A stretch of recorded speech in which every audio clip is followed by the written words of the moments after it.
वीर सिंह देवांगन धमधा में जन्मे थे। उन्होंने मुक्तानंद के सानिध्य में आकर ऐसा मुकाम हासिल किया कि लोग वीर सिंह को पूजते लगे। स्वामी मुक्तानंद के विचारों का प्रचार करते करते वीर सिंह देवांगन खुद संत बन गए। मैंने सोचा कि जिनके अनुयायियों की इतनी पूजा हो रही है, उनके गुरु कितने ज्ञानी तेजस्वी रहे होंगे। स्वामी मुक्तानंद के बचपन का नाम रामविदुर पांडे था।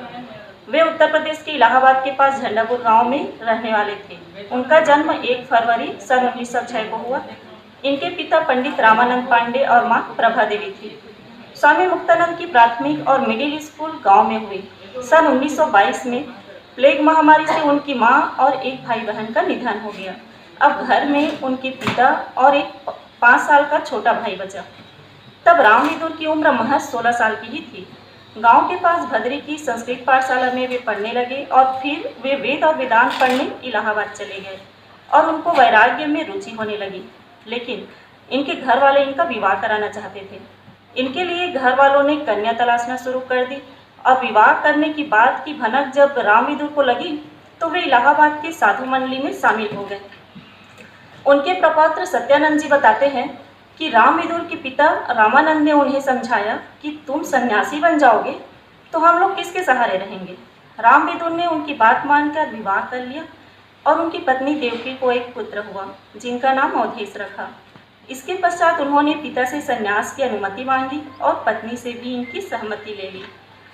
अमरकंटक में हठ योगी तुलसीदास के सानिध्य में समय बिताया और उनसे हठ योग की क्रिया सीखी। वहां अज्ञातवास में रहकर कठिन साधना की। वे छत्तीसगढ़ के डोंगरगढ़ के दर्रेकसा के पास कचारगढ़ की गुफा में पहुंचे। वहां उन्होंने तपस्या और साधना की। फिर उन्होंने डोंगर गांव के सांकरा दरहा के पास शिवनाथ नदी में 11 दिन विधिवत सन्यासी हो गए। इसके बाद रामविदुर से वे स्वामी मुक्तानंद बन गए। सन 1930 में उन्होंने जैतूसा मठ में चौमासा किया। इसके बाद वे धमधा पहुंचे।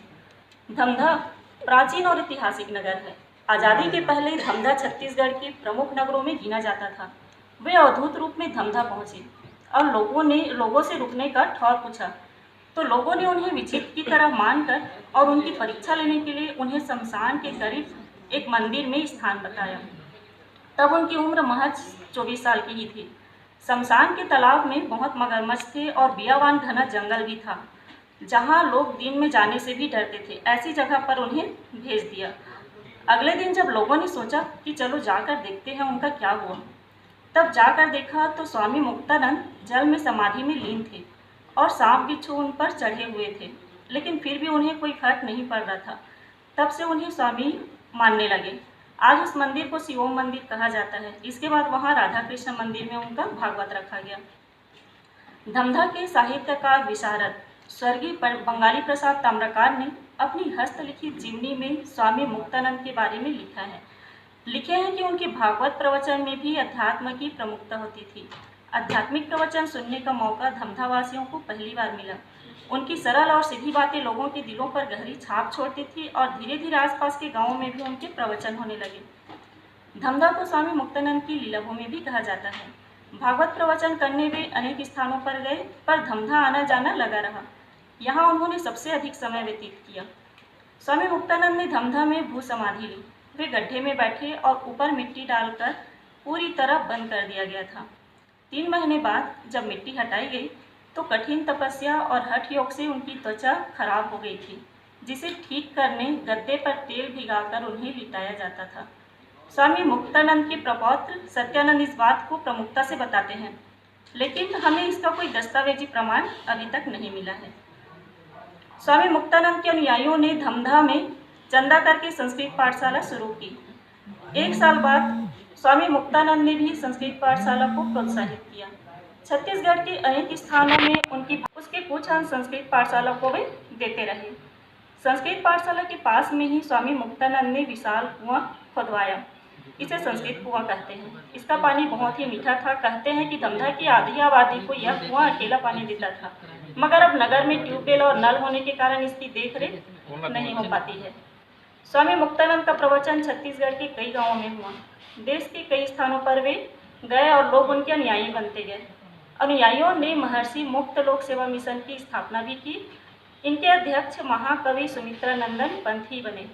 उन्होंने मुक्त पत्रिका का प्रकाशन प्रारंभ किया, जिसके जरिए साहित्य का प्रकाशन भी किया जाता था। छत्तीसगढ़ के वर्तमान मुख्यमंत्री श्री भूपेश बघेल जी के दादाजी श्री खोमनाथ जी बघेल स्वामी मुक्तानंद से अत्यंत प्रभावित थे। उनके पैतृक गांव कुरोटी में उनका परिवार सत्संग का आयोजन करता था। सन 1974 में स्वामी मुक्तानंद का प्रवचन हुआ। मुख्यमंत्री की बुआ सुरजाबाई ने सन 1978 में स्वामी मुक्त पर एक पुस्तक सहज वरदान का भी प्रकाशन करवाया है। स्वामी मुक्तानंद ने पूरे जीवन काल में धन रुपया पैसे को हाथ नहीं लगाते थे। उनके किसी भागवत में तो 50-50 हजार लोगों तक की उपस्थिति रहती थी। जितनी चढ़ोतरी आती थी उसे संस्थाओं को, गरीबों वे आश्रम या संस्थान बनाने में विश्वास नहीं रखते थे। स्वामी मुक्तानंद अपने अनुयायियों को व्यक्ति के प्रचार के बजाय सिद्धांत के प्रचार के लिए कहते थे। वे व्यक्ति के महिमा मंडन के खिलाफ थे, कभी भी आत्म प्रशंसा नहीं चाहिए। उन्होंने अपने आश्रम नहीं बनाया। 28 दिसंबर 1974 में 143 दिनों तक लगातार उनके कार्यक्रम हुए। लगातार कार्यक्रम होने के कारण वे कुछ अस्वस्थ भी हो गए। 28 दिसंबर 1976 को कमजोरी बढ़ती गई और रात 8:40 पर उन्होंने आखिरी शब्द कहा कि छत्तीसगढ़ जाना था। इसके बाद उन्होंने शरीर त्याग दिया। स्वामी मुक्तानंद के पार्थिव शरीर को 30 दिसंबर को 10 बजे हरिद्वार के सप्त सरोवर में जल समाधि दी गई। रायपुर में स्वामी मुक्तानंद की जन्म शताब्दी समारोह सन 2006 में मनाया गया। ज्योतिषपीठ के शंकराचार्य जगत गुरु स्वामी स्वरूपानंद जी महाराज ने लिखा है कि स्वामी मुक्तानंद वेदांत के परिनिष्ठित विद्वान थे। उपनिषद, भगवद गीता, श्रीमद् भागवत, रामचरितमानस के प्रकांड विद्वान थे। स्वामी मुक्तानंद का सिद्धांत था सार्वभौम।